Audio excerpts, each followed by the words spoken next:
Well, I think a lot of what I was doing and when I was really not well was like fabricated anyway.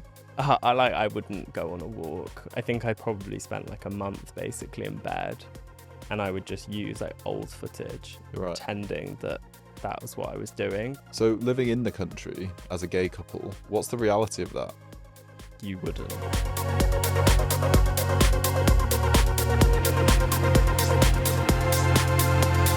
Toby, firstly, thank you so much for being here. Thank you for having me. So one thing I was thinking on the way here is, do you know what this demure thing everyone's talking about on social media is at the moment? Yes. What is this? Why am I out of the loop? Do you not know what it is? I have no idea what this is. Do you know, I'm kind of icked out by it now. I was actually saying yesterday to Mikey, it just kind of gives me the ick now because everyone seems to be doing it. But Yeah, right. essentially, it was a woman who is getting ready for work Okay. and she's doing her makeup and she's very confident and she's saying that her makeup looks demure. It looks, all of these words, cutesy. It looks, I can't even remember the other word. There's another word. There's 3 words, and now she's just become like a viral sensation, and everyone seems to be doing it. Okay. It's crazy. So it started off as like a TikTok of this woman just talking to herself, and now it's like blown up into like this huge Yeah. like thing that gay guys are all like quoting. Yeah, like everyone is obsessed with it. Yeah. I think it's, you always know when something has gone really viral when it trickles down into the homeware community of yummy mummies as Really? well. I always think that. Yeah, it takes a while. Normally it goes through like the mass culture, TikTokers, the fashion, the beauty, and then it trickles down into homeware and it's there, which is kind of at that point, it starts to give me the ick a bit. So you're seeing like sort of straight women Straight women. with kids Yeah. now saying that their demure. lamps are demure. Oh God. That, yeah, it's a lot. Yeah. Well, this trend has completely gone over my head, so I think that I can't even be icked out by it because I didn't know what it was until you just told me. So It's really hard to keep up with everything though now. I feel like every day you can go onto TikTok especially and there is just a new trend. And I think because the way the algorithm works and stuff is difficult to know what's actually a trend or what you're just being shown. yeah. A lot of like, I will think something's really popular and I'll say to a friend or to my husband about it and they just won't have even heard of it. But for me, I'm seeing it all the time. Yeah. It's weird. Well, for the first time in All Out history, we have a guest's partner in the room with us. So off camera, we have your husband Mikey here. Yeah, So I hope that's that it. doesn't mean you're going to hold back. I won't hold back. Don't worry. He knows I won't. Okay, good. So I want to kick off with a very quick telling of your background. So you have a Yeah. lovely British accent. So I would like to know, where are you from? I'm actually from Bristol. Oh, really? Yeah, I don't know if Okay. you know Bristol. Yeah, I went to uni in Bristol. Oh, did you? That's so Mm. funny. Me too, and my husband. Oh, nice. Yeah, so Bristol has a very recognizable accent, which I just don't know why I don't have. My family do. Right. Like my dad, he's properly Bristolian. Mm. Like, hello, how are, like farmer. Yeah. My mum has Bristolian accent, everyone. And for some reason, I don't. I think it could actually be a gay thing. Do you reckon? Yeah. Do you have maybe. siblings? Yeah. And do they have Bristolian accents? Yeah, I have a sister, and she didn't when we were younger, but her husband does. So I think she's developed more of a Bristolian accent. Okay. But yeah, I think maybe the gay voice outweighed the Bristolian voice. Okay. Right. Yeah. Is that something that you're kind of happy about? Because maybe Bristolian accent is not your vibe. Yeah, I think so. I think for me and the interior space especially, it's very targeted towards a certain type of person, which when you want to be, I guess, in more of a mainstream or luxury space, it lends itself to having a more typical British accent rather than something that's really like southern and country. Yeah. Well, I'm from Manchester and nobody believes that I'm from Oh, Manchester. really? Yeah. Oh, I didn't know that. Yeah. I've been to Park Life, which is a festival. That's in Manchester. Manchester, yeah. Yeah. So I've been there. Did you like it? Honest review. No, Okay. I did. It's just not my vibe. Oh, festival's your vibe. No. Are they? Who dragged you to Park Life? Camping is. I actually wanted to. Why I dragged all my friends there. Okay. I think I had a hay fever attack and was like, I need to go home. And just Oh, you left? Yeah, I left early. 'Cause it's not a camping festival, is it? No, just a day. Did you not appreciate as, like, an observer that everyone was completely off their head? Do you know, I think I was really naive Mm. growing up, and I think I wasn't aware of a lot of what was happening around me. Like, probably only in the last few years, I've realized how many of my friends do drugs. How many, like, I think They I, keep going to the bathroom and start asking what they're doing. honestly, yeah, I think for a long time, I was just really naive to it. And I think that's Mm. probably, again, a lot of my upbringing. I think I was very sheltered. Mm. And so, yeah, being at festivals and stuff, I just didn't really understand that that's what people were doing. So do you feel like you don't have a good eye for, like, a drug face when someone's on something and versus when they're drunk or when they're sober? Yeah, I just don't think I would know at Really? I all. think that's quite a good thing because once you know when someone's got a drug face, you're like, "Oh, You can't, yeah, you that's a can't bit stop rough." thinking about I it. think Yeah, you'd be icked out a lot at a festival if you knew that. yeah, for sure. God, I'm gonna look at everyone differently at Hoopla next Ye Yeah, I mean, year. Ookla, everyone keeps it, like, quite Yeah, upbeat. demure. Yeah, exactly, very demure. Yeah. So if you say that you're, like, from, like, quite a sheltered upbringing, how was your family when you came out? They were good. I think I think now, having gone through, like, a lot of therapy and talking to a lot more gay people, maybe there were certain things that weren't as good. But I told my mum. She was like the first person I told, Mm, and she was just like, great. She said she always knew, and it was a nice conversation. I think my dad, as I feel like is probably very common, a lot of men struggle more, a lot of like straight dads. Um, he found it difficult. Like, we had a conversation where he asked if I was sure that I was gay, and maybe I should wait to tell more people, that kind of stuff. and But what age were you? I was 16. Oh, it's young, yeah. Yeah, and I came out with having met someone who was older as well. So I was still at school and I met someone who was a few years older, and I kind of wanted to come out because of them, I think. So yeah, I didn't really care about people's reaction. I was emotional, Mm, but I think I just wanted it to be done and yeah, over with. right. Yeah. I mean, that takes a lot of courage at 16. Like, that Yeah. I mean, I didn't come out until I was 24. Lots of people I talk to don't come out until the late 20s Yeah. or beyond. I mean, you must look back and think, "Wow, that was pretty brave of me." Uh, 16-year-old Toby. I think I didn't really think about it much at the time. I think I had always been bullied for being gay because I was quite different to a lot of people in my school and where I grew up. Mm, It was quite a rural area. There was maybe, I don't even know now if there's another gay person in my year at school. I think I could still be the only one.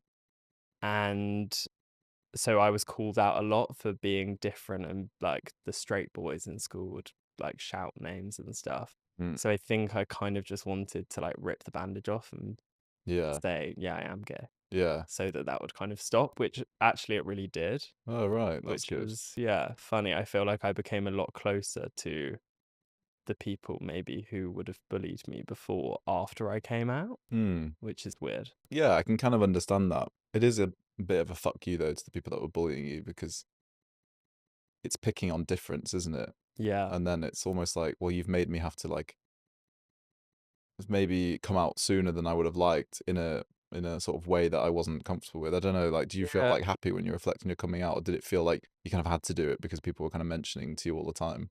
Yeah, I think that's the case for a lot of people of, like, I don't know how old you are, but like Very my young.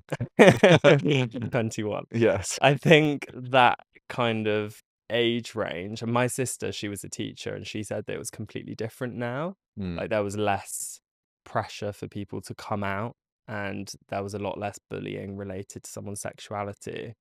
I know that when I was at school, a lot of the like go-to bullying words would be like fag, or just shouting gay at someone, like saying things were gay, saying yeah. like that was really common. And from people I know now who are teachers, like my sister, they say that that isn't really a thing. Like, that culture has changed a lot. So Mm, yeah, I do think there was definitely a pressure to come out to kind of beat being outed yeah. in a way. No, totally, and then I would look back on school, and calling something gay was our norm. Yeah. So I'm 33, so how old are you? 27? 28. 28, yeah. So sort of I was in the same sort of block of high school as you. Yeah. And that was just the thing, wasn't it? Like, oh, that's gay, don't be That's gay, so don't be gay. gay. So it's Yeah. like we always associated the word gay with being something negative, Yeah. which made coming out or even like thinking about being gay awful. I used to hate saying the words "I'm gay." Yeah, same. Like saying that to myself was something I had to say Yeah. loads to actually feel comfortable with it. And even to this day, even saying it to you now, Yeah. I still find that a bit weird. Do Yeah. you know what I mean? Yeah, no, I know what you mean. It's kind of like,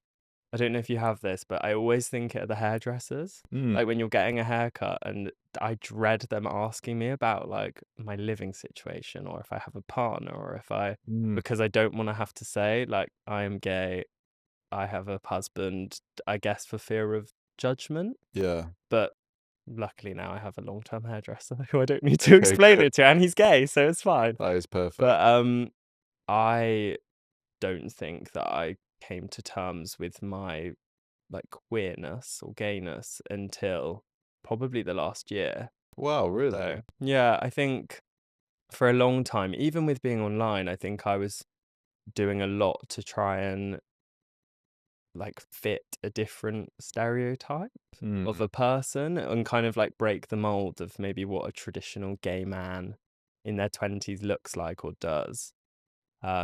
Like until this year I'd never been to heaven or mm, been like done quite like finding yourself gay things. And yeah, I don't know what changed. I guess that mm. comes with moving and meeting new people as well. And but yeah, I think I've only just kind of found my gay feet. Yeah. Oh, that's nice to hear.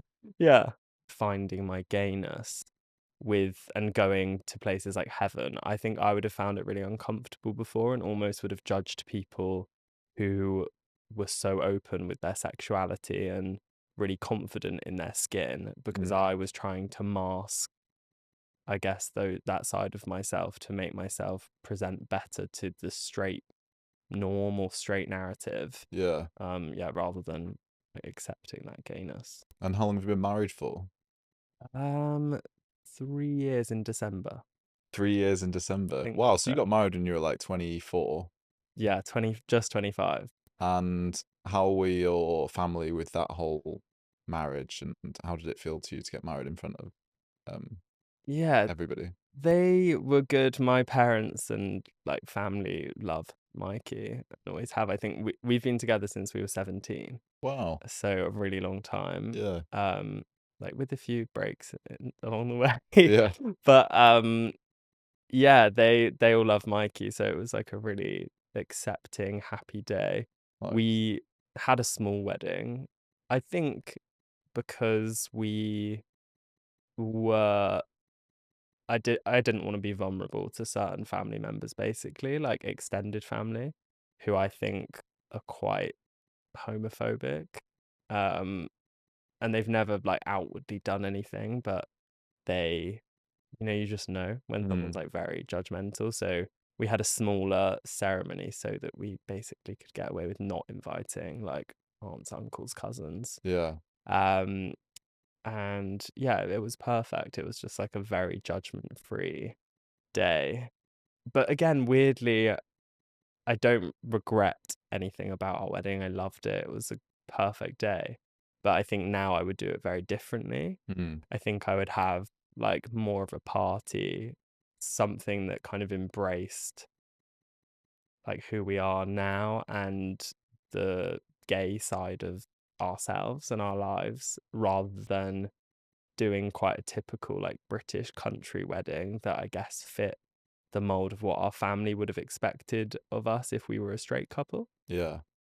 And do you Which, feel like that kind of, to your point about only recently accepting your gayness, queerness, do you feel like the marriage at such a young age, in the way that you did it, was kind of part of maybe playing a role of like the traditional straight person that gets married in the mid-20s and does the yeah. country wedding? I might just be putting that in your head. No, no, 100%. Yeah, it's Really? exactly that. I think we, like Mikey and I, always, I think we both have older sisters as well. So we always kind of thought that our life trajectory should be the same as theirs and should be like buy a house or like do university, buy a house, get engaged, get married, have kids. Mm. And that was kind of always the plan. And even after we got married, we thought we would have kids within a year. And I think now I feel so grateful that we didn't. Yeah. And that is something now, like now in knowing ourselves better and being more confident, I feel like we realize maybe that's something we don't want, or we don't have to do things just to fit, I guess, what our grandparents or our parents think that we should have because that's what they did. Mm.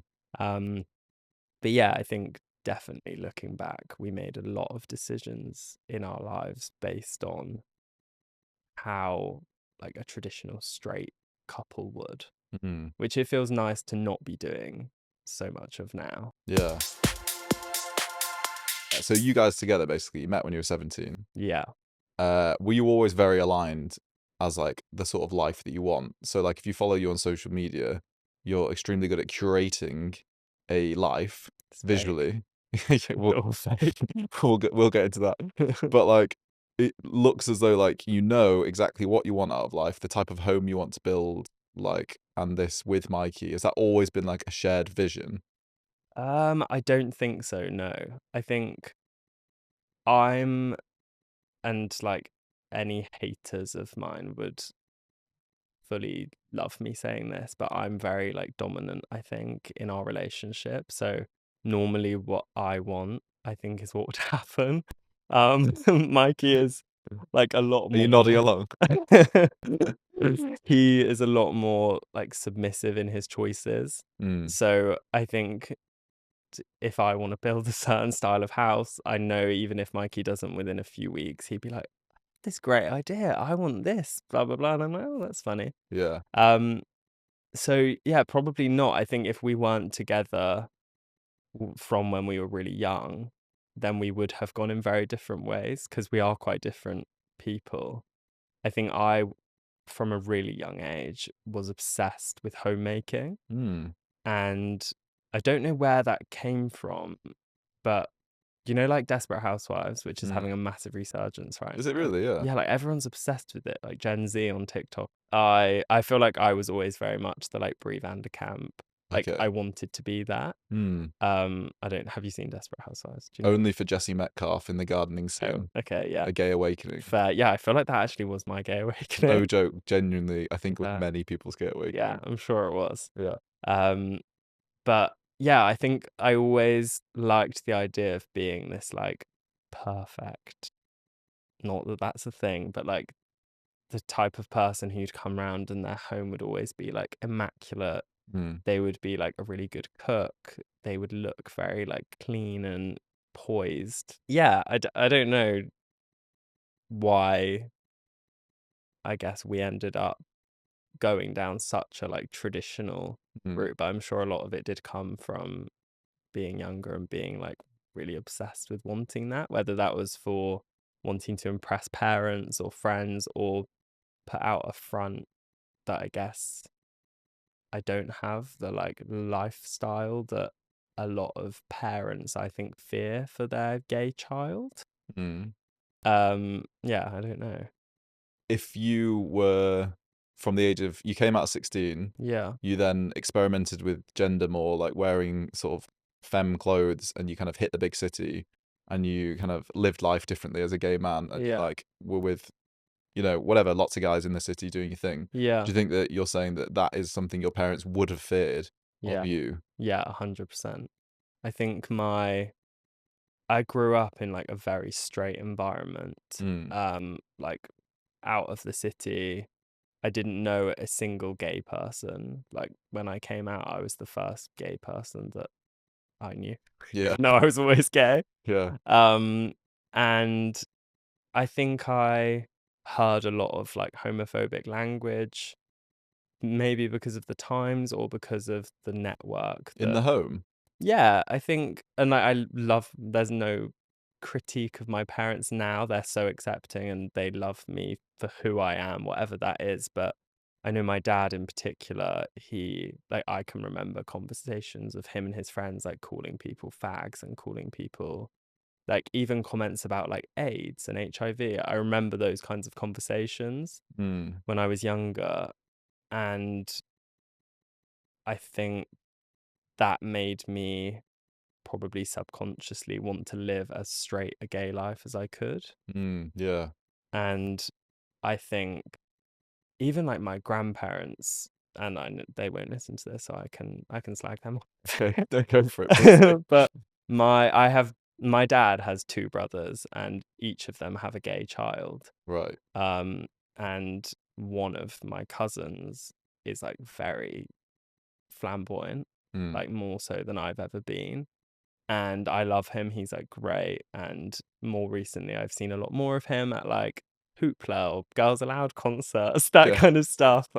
These gay watering holes that we E- seem to all be at, yeah. exactly. But he is, I think, a lot more judged from like by my grandparents than I would be. Like they compare the two of us, as he has, I guess, a much more like flamboyant lifestyle. Like he's Yeah. to be, if you looked at him online, he's out like partying, drinking, doesn't have a long-term relationship. He's older than me, but he doesn't own a house. He's not married, doesn't have pets. Whereas for me, I think my grandparents would look online and would think, or see me and Mikey, and they would think like, oh, he's married, he's owned a house that's a very normal Yeah. house, he's got two dogs, he's like has this profession in design, which is, well, I mean, it's pretty gay, but No, I know what you mean. It's it's like quite like a normal straight like you're a laced. go-go dancer. Yeah, exactly. And so I don't know, I feel like I grew up like fearful of being too gay, Mm, and now for the first time I feel like I'm rejecting that fear quite a lot, and like being more how I want to be, and also very openly expressing that to family and stuff as well. And mm. like whether it's grandparents or my parents, just like calling them out on things, or I guess, yeah, just expressing myself more openly. That's amazing. That's Thank you. Yeah, and that's something that you have to come to realize. Like I only started really like getting connections with gay men in terms of friends at your age, Yeah, and I feel like I've lost a few years because I was only hanging out with girls yeah, and was kind of living their lives on the sideline. yeah. And you know, you've gone through this journey of moving, marrying, living in the country, you know, Hmm. doing things which you think are kind of like green ticks from your parent. Do you also kind of share in that thought of like, I lost a few years not really experimenting or being wholly myself? Yeah, I think so. Yeah, I do. I probably a very similar journey to you. I wish we had moved out of the countryside sooner. And I've been saying that so much over the last couple of months. I think we were really stuck in like a rut of life. And yeah, I wish we'd kind of moved sooner, made more friends, like lived a different life, because I knew that's something that I wanted at some point. I think I was just scared to do it. Yeah, So yeah, definitely looking back, I think I wish I was able to do that at like 22. yeah. Yeah. So let's talk about this uh curation of life which you have online. Yeah. So where was the place in Bath? Yeah, just outside of Bath. So your Instagram account for the past few years has been you doing up a house in Bath. Yeah. That's correct, yeah? Yeah. And it is a gorgeous home. Like, Oh, honestly, thank that's you. why so many people follow you because the home you made was amazing. You've got an incredible eye for design. Oh, that's nice. And I suppose mm, if you were to look at your Instagram page as like a follower, you would think this guy has the perfect life. It's gorgeous. It looks incredible. Like, there's nothing out of place here. Thank So, you. but My 16-year-old self is screaming with happiness. really? Yeah, that was the dream. Okay. Well, I Yeah. suppose my first question is, do you have the perfect life? No. I don't think anyone does though, do they? And I feel like that's even an annoying answer to say no, because I know that I'm really lucky and privileged, and I'm very grateful for what I do have in life. But yeah, it's definitely not perfect, and also not what it looks like online. Um, Even if it's talking about negative things online, I think it's always through a very considered lens, whereas yeah, real life just isn't like that, obviously. So you shared a post on your Instagram, which was like quite emotional a few Mm. months ago, where you were talking about having like take a pause and like rethink about things. Yeah. Was that kind of a reflection of this, like underneath the surface, there was like more going on? Yeah, I think I, for a long time, was very guilty of being a part of the culture that only shares a very kind of edited, polished version of life, which is that very straight ideal that I've spoken about of like going on walks, cooking a roast, having breakfast in bed on a Sunday, like very normal and plain and polished. And I think I came to a point where I was really mentally unwell behind closed doors, and I was finding it really difficult to show up. And I guess also a lot of the comments from people being like, "Oh, your life's so good." Oh, like there's a lot of that, which when you're really struggling is kind of hard to read Mm, because you feel like you don't deserve those kinds of comments. And also like you are lying and manipulating people in a way, I guess. mm. So I think I felt a certain like duty to be honest with what had been going on. And also just working in that industry of social media, I think you're either taught to be really polished and edited, or you're taught to be really open in yourself. And you kind of have to choose a lane with content and making content, whether you're like completely authentic or you're just like aspirational. Yeah. And I think I was like finding it really difficult to balance the two. So yeah, decided to be a bit more open and share what had been going on. Would you say that the kind of like having to keep up with the perfect Instagram and the pictures and the Sunday brunches and all that sort of thing, was that directly impacting your like well-being, do you think? Yeah, I think so. Yeah. Yeah. I think there were a lot of like factors involved in that, but I got to a point which I've really kind of let go of over the last few months where I was looking through everything of the like lens of how it would maybe come across online, which I didn't realize I was doing. Like even the clothes I was wearing, like the food I was eating. And I think it just became like really unhealthy, probably like mid last year. I realized that like now looking back on it, especially, I'm like, oh my God, I was in a weird space of like not being myself. Mm. And yeah, I guess I didn't really realize that because it wasn't like I was acting differently day to day, but I was just making choices that I think were more intentional for how it looked on Instagram or YouTube or TikTok or something. Yeah. Would you be the person saying, "Don't eat before we take the picture of it"? Yeah. Would you be stopping social scenarios, or like going on holiday with you would actually be quite long because it would be like every time you'd go to like a nice I don't cliff think I would face be or like that something? with friends. I definitely with Mikey. Okay. But I think I also got to the point of saying no to a lot of things because of that.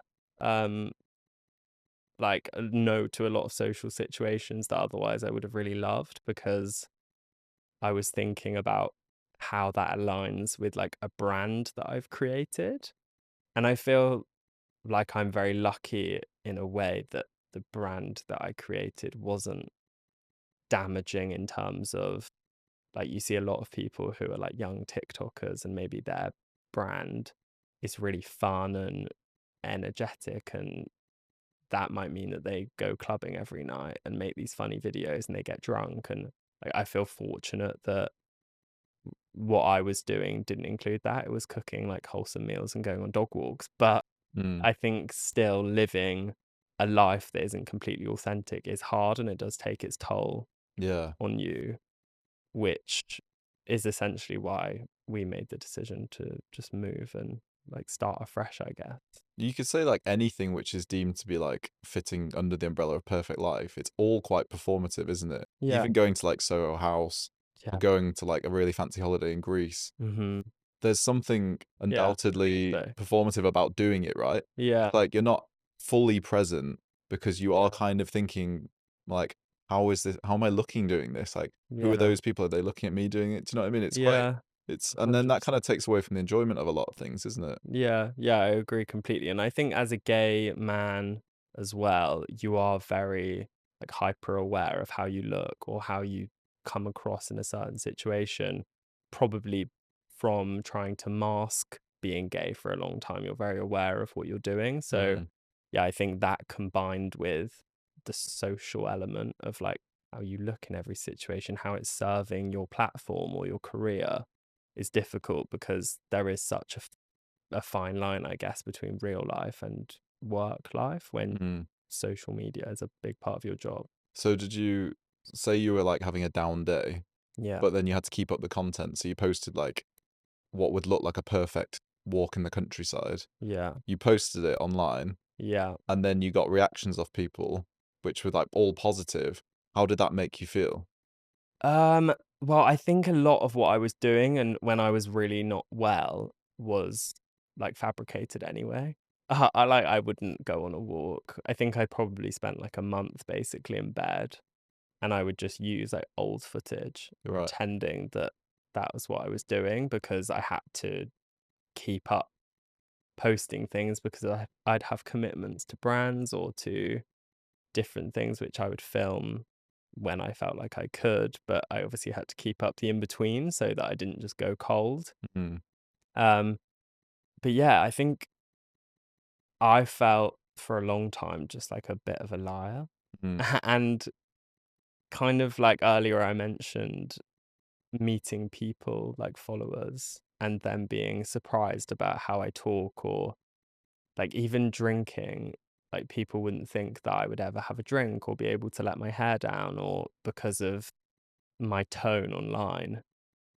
And I think I've gotten to a point now where I really want to change that and I just want to be more authentic and more myself, regardless of yeah, whether that means people will like me or not or unfollow me or not. yeah, Because I think I also lived like for a long time, I was worried about people not liking me and yeah, I think it all comes back to the fear of being too gay. Like, I actually think that is a lot of it yeah. for me. And even now, if I post something of me and Mikey, like, I always will lose, like, at least a few thousand followers every time. Really? Yeah, like, every time.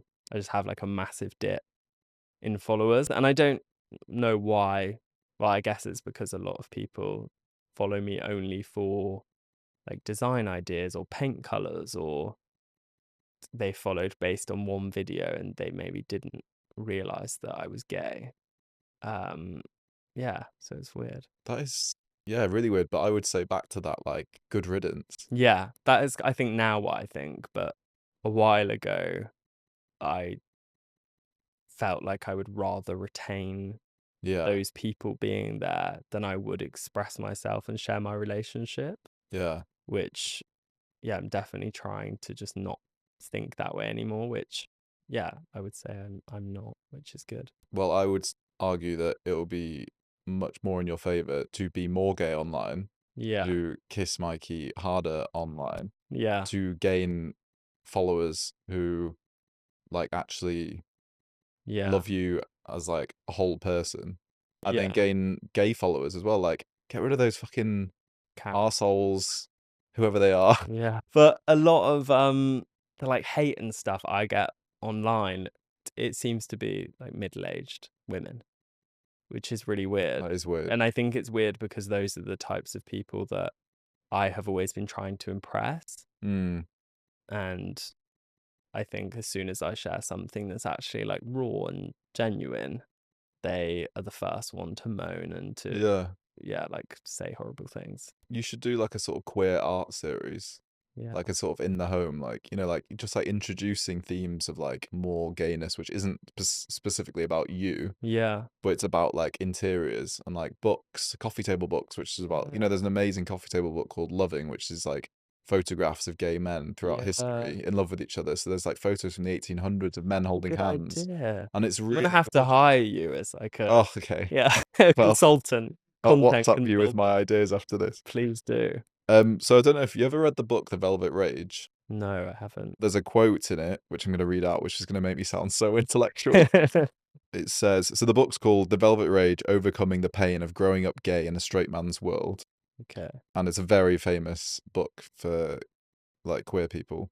And the quote is, because we are very vulnerable to shame, and because it is triggered so easily within us, our lives become solely focused on avoiding shame and seeking validation.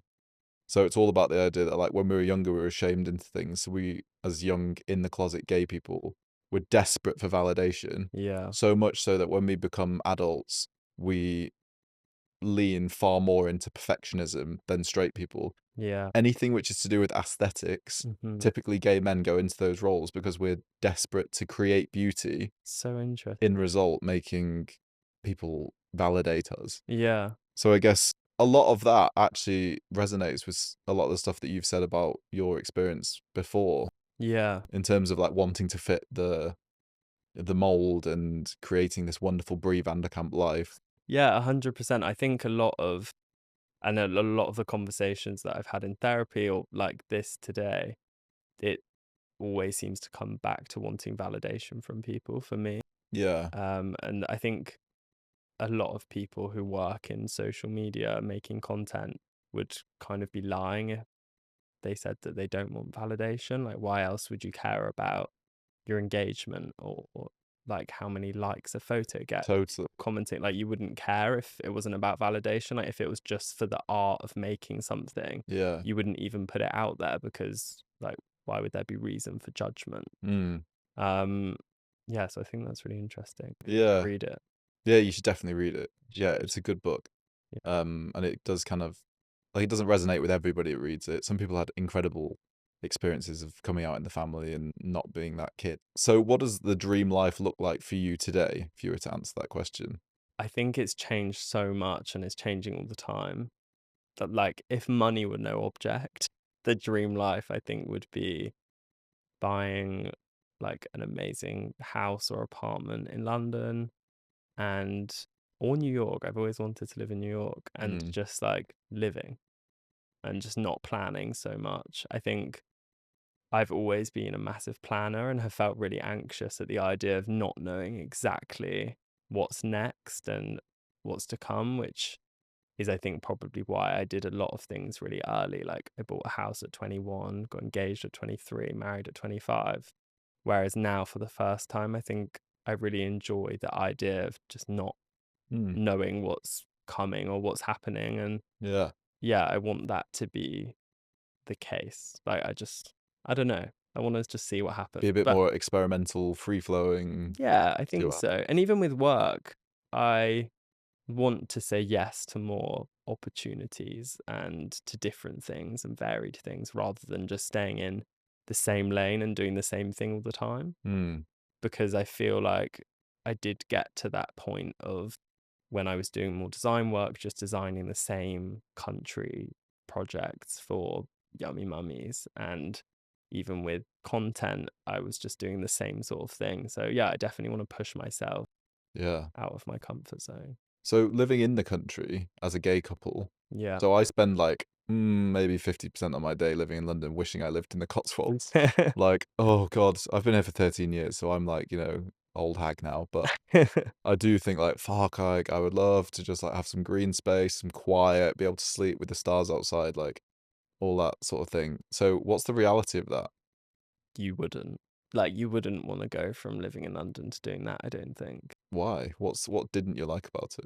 I think so. I did, there were elements of it that I loved, and I think maybe I lie to myself or to my audience when I say that I'll go back and do that again because I don't think I will. But I think it's like tiresome doing the same thing over and over again. Like living in a city, any city, whether it's like London, Manchester, you obviously have a lot of like opportunities and availability to do different things and to be more versatile. Whereas honestly, where we lived before, all we could do was like go into Bath and get a coffee and mooch around the shops, or like go and get fish and chips. Like there was nothing really going on. So as like a young gay man, I say young. I always say young, and then I'm like, I'm not that young anymore. No, you're very young. Thanks. That 28. was just I wanted some validation. You look very young. You are very young. You're very talented. Thanks. Amazing. I'll write it all down. Yeah, I think it was just like boring. I think we hadn't experienced like life to the fullest, and I think the last couple of months since living in London have definitely been the most fulfilling we've ever had Mm, in the last 10 years of our relationship. Like we've done a lot more, we've seen a lot more, we've experienced really different things, and we never would have had that just living in the countryside. mm. And I think you can, I don't know, I think it's nicer to go on holiday out of the city, Yeah. live in the city. That would always be what I would suggest to people. Yeah, right. So what was it like being gay though, living in like a sort of yummy mummy land? Like what's that like? I think you are almost like glorified or glamorized Okay. living in that environment. Like it wasn't probably very different to how it would have been like 20, 30 years ago.